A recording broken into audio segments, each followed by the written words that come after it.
우리에게 주시는 말씀은 마태복음입니다. 마태복음 21장입니다. 1절에서 3절까지 말씀입니다. 우리 한 목소리로 함께 성경 말씀을 봉독하도록 하겠습니다. 그들이 예루살렘에 가까이 가서 감람산 벳바게에 이르렀을 때에 예수께서 두 제자를 보내시며 이르시되 너희는 맞은편 마을로 가라. 그리하면 곧 매인 나귀와 나귀 새끼가 함께 있는 것을 보리니 풀어 내게로 끌고 오라. 만일 누가 무슨 말을 하거든 주가 쓰시겠다 하라. 그리하면 즉시 보내리라 하시니. 아멘. 자, 나귀를 타신 예수님입니다. 자, 이번 주 지난주 수요일부터 사순절이 시작이 되었습니다. 이 사순절은 우리 교회에서 가장 중요하게 생각하는 절기이고요. 한 해를 시작할 때 예수 그리스도의 십자가의 고난을 묵상하면서 시작을 하는 겁니다. 원래 이제 이스라엘 백성들, 유대인들은 6월절 절기로 시작을 하고요. 2월절 절기가 우리 사순절과 맞물려 있습니다. 우리가 사순절을 통하여서 이제 좀 특별하게 말씀을 보려고 합니다. 지금 이 사순절 기간 동안에 한 15번 정도의 예배를 우리가 드려지게 됩니다. 주일 2번, 수요일 1번. 이제 금요일은 기도회고요. 그래서 우리가 공적으로 드리는 예배를 예수님께서 예루살렘에 입성하시면서 부활하시는 그 시간까지 순서대로 성경 말씀을 쭉 보려고 합니다. 그래서 여러분들이 교회에 나와서 예배를 드리지 못한다 하더라도 여러분들 가정에서 성경 말씀을 한번 묵상하시면서 이제 성경에는 순서가 약간 엇갈려 있는 부분들이 있거든요. 그것을 바로 잡아서 쭉 가려고 합니다. 자, 오늘 말씀은 예수님께서 나귀를 타고 예루살렘에 들어가시는 사건입니다. 자, 사람들이 엄청나게 환호를 합니다. 특별한 선지자 혹은 랍비, 어쩌면 메시아일지도 모르는 예수님께서 유월절을 지키기 위해서 예루살렘으로 오신다는 소문은 이미 이 예루살렘 전역에 퍼져 있었습니다. 앞선 방문과는 달리 아주 특별한 분위기입니다. 아마 이 시대적인 분위기와 그리고 예수님의 기적과 표적과 맞물려서 사람들은 아주 특별한 기대를 가지게 되었습니다. 그래서 대부분의 사람들은 엄청나게 환호하고 기대했습니다. 물론 그 가운데는 적대하는 무리들도 있습니다. 특별히 이 유월절 절기는 유대인 모두가 지키는 절기입니다. 그렇기 때문에 많은 바리새인들과 서기관들도 예루살렘으로 모여오게 되어 있습니다. 자, 그렇기 때문에 대부분의 사람들은 예수님의 기적과 표적을 경험한 사람들은 어쩌면 그분일지도 몰라, 어쩌면 메시아일지도 몰라, 우리가 기다리던 그 그리스도일지도 몰라라는 기대를 가지고 예수님을 맞이하는 반면에 또한 소수의 사람들은 적대감을 가지고 예수님을 맞이하는 이들이 있었습니다. 자, 예수님을 환호하고 기대하는 이들은 기꺼이 어린 나귀 새끼를 내어주었습니다. 이 어린 나귀 새끼를 가져오는 것에 특별한 기적이나 이런 것이 필요하지 않았습니다. 왜냐하면은 이미 사람들에게 있어서 예수님이 오신다는 소문은 났고요. 그리고 예수님만 유명한 것이 아니라 예수님의 제자들도 많은 사람들에게 알려져 있습니다. 왜냐하면 3년이라는 시간 동안 예수님과 예수님의 제자는 함께 동행을 했거든요. 자, 그래서 예수님의 제자가 가서 나귀 새끼를 풀었습니다. 그리고 사람들이 어디에 쓰냐고 물었을 때에 그들은 예수님께서 쓰실 거다라고 이야기를 하니까 그들이 순순히 그 나귀 새끼를 내어 주었습니다. 자, 오늘 말씀을 보면요, 예루살렘에 가까이 가서 감람산 벳바게에 이르러 이렇게 이야기를 합니다. 지금 예루살렘에 들어간 것은 아닙니다. 벳바게는 예루살렘으로 들어가는 길 중에 하나입니다. 자, 그리고 지금 예수님과 예수님이 12제자만 움직이는 게 아닙니다. 엄청나게 큰 한 무리가 예수님을 앞서서 가고 있고요. 그리고 이 예수님의 또 뒤에도 한 무리가 따라오고 있습니다. 자, 그리고 이들이 어떻게 찬양을 하는가 하면요, 호산나 다윗의 자손이여, 이렇게 찬양을 합니다. 자, 예수님을 만난 무리들은 흥분했습니다. 종려나무 가지를 들고 환호합니다.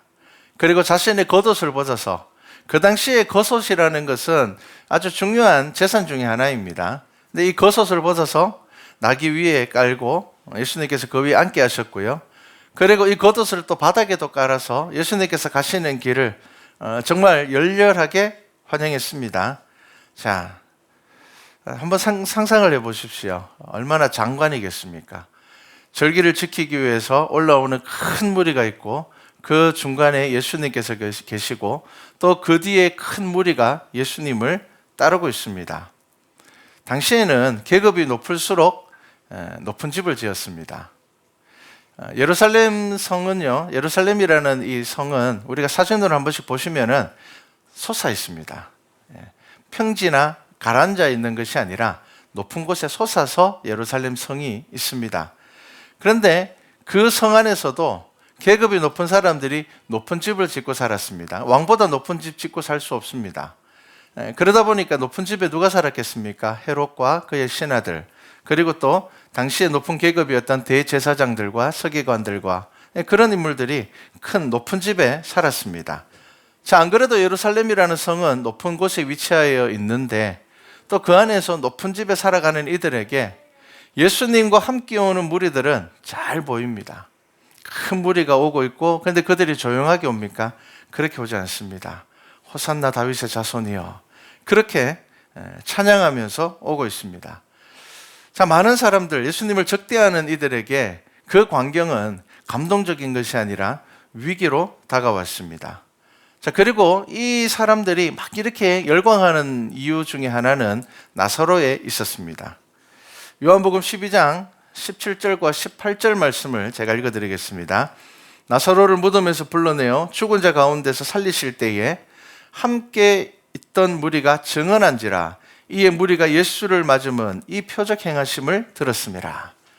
자, 지금 예수님께서 예루살렘으로 오실 때에 가장 최근에 행한 기적 중에 하나가 뭐냐면 죽은 나사로를 살린 거였습니다. 자, 그러니까 사람들이 절기를 지키러 오면서 이 예수님과 합류하면서 막 분위기가 엄청나게 뜨거워졌습니다. 그리고 그들은 이제 뭐라고 이야기를 합니까? 하나님의 나라가 가까웠고 이제 곧 이루어질 것이다 기대했습니다. 오늘 우리가 새벽에 읽은 말씀을 누가복음 19장 말씀을 우리가 읽었습니다. 그때 예수님께서 사람들에게 비유로 말씀하시기 전에 왜 그 비유를 말씀하셨는가 하면은 사람들이 이제 곧 하나님의 나라가 이루어질 거라고 다 생각하고 있었기 때문에 그 비유를 말씀하셨습니다. 자, 그러니까 사람들은 이제 하나님의 나라가 곧 이루어지겠다. 예수님께서 이제 예루살렘에 들어오시면 예수님께서 로마군이 물리칠 거야. 죽은 자도 살리는 예수님께서 뭘 못하시겠느냐. 너무 많은 사람들이 죽은 나사로가 다시 살아나는 것을 목격했기 때문에 또 유월절 절기와 가까웠기 때문에 많은 사람들이 예루살렘으로 이동하는 중에 죽은 나사로를 살리는 것을 봤단 말이에요. 그렇기 때문에 사람들은 흥분하면 어떻게 됩니까? 사람들은 용감해집니다. 그래서 나사로의 기적을 경험한 사람들은 용감해졌습니다. 그래서 로마의 입장에서 볼 때는 반역과도 같은 구호를 외치는 것을 주저하지 않았습니다. 여러분, 호산나라는 말 뜻이 무엇인지 아십니까? 호산나. 우리는 그냥 찬양하라라고 생각을 합니다. 보통 그렇게 우리가 많이 인용을 하죠. 왜냐하면 찬양에 호산나라는 가사가 참 많이 들어가거든요. 그런데 호산나라는 뜻은요, 시편 118편 25절의 말씀인데요, 구하옵나니 이제 구원하소서라는 말이 호산나입니다. 자, 이제 우리를 구원해 주십시오라는 게 호산나의 뜻입니다. 그러니까 지금 큰 무리가 한 목소리로 뭐라고 찬양한다고요? 이제 우리를 구원해 주십시오. 다윗의 자손이요. 자, 지금 로마의 지배를 받고 있는 이스라엘 백성들에게 이제 우리를 구원해 주십시오라는 말은 어떤 말입니까? 이것은 충분히 위험한 말입니다. 그럼에도 불구하고 이제까지는 그렇게 말하지 않았던 사람들이 왜 이렇게 이야기를 했느냐? 바로 죽은 나사로가 살아나는 것을 봤기 때문입니다. 죽은 자도 살리는 예수님과 우리가 함께 있다면 무서울 게 뭐가 있냐는 겁니다. 여러분, 그렇지 않겠습니까? 지금 우리 안에 죽은 자도 살릴 수 있는 능력을 가지고 있는 사람이 있다면 여러분 무섭겠습니까? 지금 러시아와 전쟁이 있습니다. 만약에 그 전쟁 가운데 죽은 사람을 살리는 사람이 있다면 사람들이 전쟁에 나가는 것을 두려워하겠습니까? 두려워하지 않습니다. 지금 이 이스라엘 백성들은 흥분했습니다. 나사로를 살리는 걸 직접 봤단 말이에요. 또 그리고 직접 경험한 사람들을 통해서 들었단 말이에요. 그러니까 이제는 무서울 거 없다. 왜냐하면 이 예루살렘 성 가까이에는 로마 군대가 주둔하고 있습니다. 이 로마가 이 이스라엘이라는 나라를 지배하면서 종교적인 자유를 허용해 주는 대신 가까운 곳에 군대를 주둔해 놨단 말이에요. 그래서 반역의 기미가 보이면 바로 군대가 출동을 하게 되어 있습니다. 그런 상황에서 지금 이스라엘 백성들이 뭐라고 외친다고요? 이제 우리를 구원해 주십시오. 다윗의 자손이요. 자, 호산나라는 뜻이 그런 의미라면은 우리가 마태복음 21장 9절 말씀에 호산나라는 단어를 빼고 우리가 이제 우리를 구원하소서라는 말을 넣어서 읽어보면은 의미가 달라집니다. 제가 한번 읽어드리겠습니다. 마태복음 9장을 한번 잘 보십시오. 앞에서 가고 뒤에서 따르는 무리가 소리 높여 이르되 이제 우리를 구원하소서 다윗의 자손이여 찬송하리로다 주의 이름으로 오시는 이여 가장 높은 곳에서 우리를 구원하소서. 자, 여러분 그냥 호산나라는 단어를 넣었을 때와 그 본래의 의미를 넣었을 때는 의미가 전혀 다릅니다. 자, 지금 한두 명이 그렇게 이야기하고 가는 게 아닙니다. 예수님 앞선 큰 무리가 그렇게 외치고 가고 있고요. 예수님의 뒤를 따르는 무리가 그렇게 외치면서 따라가고 있습니다. 자, 여러분 이 얼마나 장엄한 광경이겠습니까? 예전에 서울시청 앞에서 한 100여 명 되는 사람들이 성탄절에 캐롤을 부르는데 너무 감동적이더라고요. 너무 웅장하더라고요. 또 외국에도 파리에선가 어디선가 아주 이 성가대 하나가 한 3, 40명 되는 사람들이 그 성가 찬양을 부르는데 너무 감동스럽더라고요. 그런데 여러분, 그 당시에 예루살렘 절기를 지키기 위해서 올라가는 무리는 작은 무리가 아니었습니다. 적어도 수천의 무리가 몰려서 올라갔습니다. 특히나 6월절이 가까워져 오면요, 사람들이 더 많았습니다. 여러분 한번 생각해 보십시오. 수천 명의 사람들이, 어쩌면은 10,000명이 넘을 수도 있는 그런 사람들이 하나님, 이제 우리를 구원해 주십시오. 다윗의 자손이 왔습니다. 이제 우리를 구원해 주십시오. 그렇게 찬양하면서 올라가고 있습니다. 여러분, 이 호산나라는 찬양, 이 감동적인 이것을 많은 사람들이 들었을 때 어떨까요? 10절 말씀에 보면 이렇게 기록합니다. 예수께서 예루살렘에 들어가시니 온 성이 소동하여 이르되, 이렇게 얘기합니다. 성이 소동할 만큼 이 사람들의 찬양이 쩌렁쩌렁 울렸다는 겁니다. 자, 그러면 오늘 이 본문 말씀을 통하여서 제가 여러분들과 생각하고자 하는 것은 다른 데 있습니다. 여러분, 예수님께서 이 찬양을 기쁘게 받으셨을까요? 여러분, 이 찬양을 우리가 생각하는 상상만 해도 이 감동스러운 이 찬양 가운데 예수님께서도 그 감동을 느끼셨을까요? 제자들은 흥분했습니다. 어깨에 힘이 들어갈 겁니다. 야, 이제 우리가 지난 3년간 우리가 모든 것을 다 버리고 포기하고 가족까지 우리가 다 포기하고 예수님을 따랐는데 이제 우리가 그토록 원했던 일들이 이루어질 거라고 기대했을 겁니다. 그런데 예수님께서도 기뻐하셨을까요? 스가랴 9장 9절에 보면요, 이런 말씀이 있습니다. 보라, 내 왕이 내게 임하시니 그는 공의로우시며 구원을 베푸시며 겸손하여 나귀를 타시나니 나귀의 작은 것 곧 나귀 새끼니라. 그들은 말씀을 알고 있었습니다. 그런데 예수님께서 막 죽은 사람도 살리신 예수님께서 나귀 새끼를 타고 들어오신단 말이에요.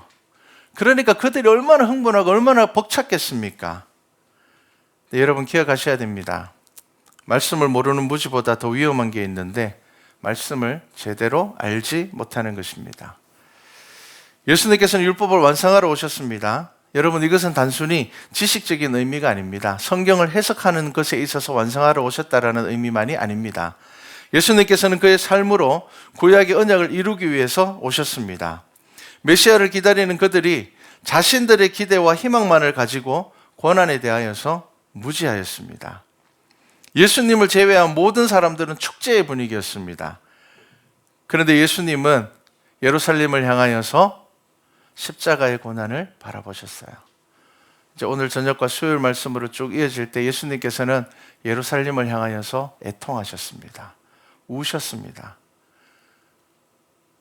군중들은 신이 나서 호산나, 이제 우리를 구원해 주십시오. 이제 죽은 사람도 살리는 예수님께서 우리 살려주십시오. 이제 우리 구원해 주십시오. 그들이 막 신나서 떠들고 있을 때에 예수님 마음 가운데는 슬픔이 있었습니다. 여러분, 그것을 우리가 말씀을 통하여서 볼 수 있어야 됩니다. 자기의 기대와 희망만 가지고 있었습니다. 우리는 보통 이런 말씀에 아멘이라고 이야기를 합니다. 이사야서 60장 1절입니다. 우리 정말 잘 아는 말씀이죠. 일어나라 빛을 발하라. 이는 내 빛이 이르렀고 여호와의 영광이 내 위에 임하였음이라. 우리가 이런 말씀을 들으면 아멘으로 화답합니다. 얼마나 감동적인 말씀입니까? 그런데 똑같은 이사야 선지자가 했던 53장의 말씀, 제가 오늘 예배를 시작하면서 읽었던 봉독하였던 말씀입니다. 무엇입니까? 그는 실로 우리의 질고를 지고 우리의 슬픔을 당하였거늘 우리는 생각하기를 뭐라고요? 그는 징벌을 받아 하나님께 맞으며 고난을 당한다 하였노라.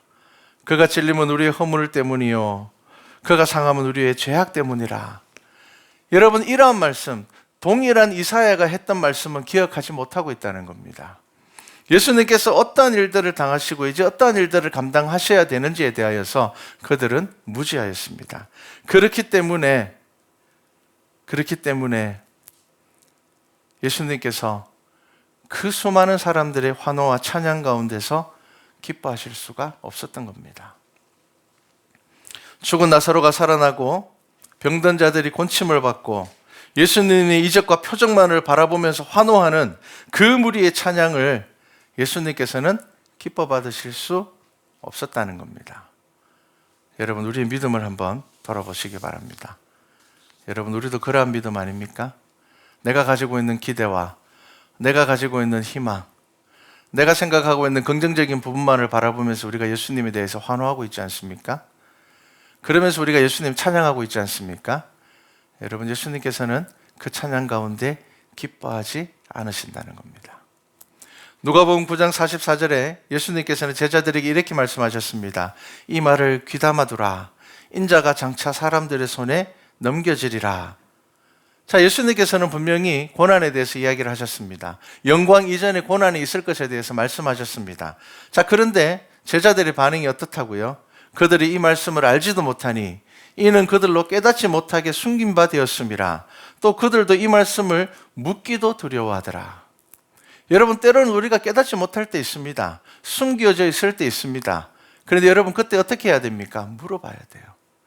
그런데 제자들이 지금 마음이 어떻다고요? 묻기도 두려워하더라. 왜냐하면 내가 생각하고 있는 기대와 희망과 다른 이야기이기 때문입니다. 그렇기 때문에 외면해버리는 겁니다. 여러분, 성경 말씀에 좋은 말씀과 나쁜 말씀이 있습니까? 아닙니다. 여러분, 성경 말씀은 모든 것이 깨달아 새겨야 하는 말씀입니다. 그런데 우리는 어떤 말씀에 더 마음이 갑니까? 우리는 어떤 말씀을 더 즐겨 묵상을 합니까? 내가 지금 듣고 싶은 말씀을 내가 즐겨 들으려고 하고 그 말씀 가운데서 은혜 누리려고 합니다. 예수님께서는 절대로 예수님을 버리지 않겠다고 이야기하는 베드로에게 뭐라고 말씀하십니까? 내가 다 굴기 전에 나를 3번 부인할 거야. 베드로는 뭐라고 이야기합니까? 다른 사람은 다 예수님 버리고 도망가도 저는 절대로 예수님 안 버릴 겁니다 라고 이야기를 했습니다. 근데 예수님은 아니야, 다 굴기 전에 내가 나를 3번 부인할 거야 라고 말씀하셨습니다. 여러분, 이 말씀은 얼마나 듣기 싫은 말씀이겠습니까? 이 말씀은 얼마나 인정하기 싫은 말씀이겠습니까?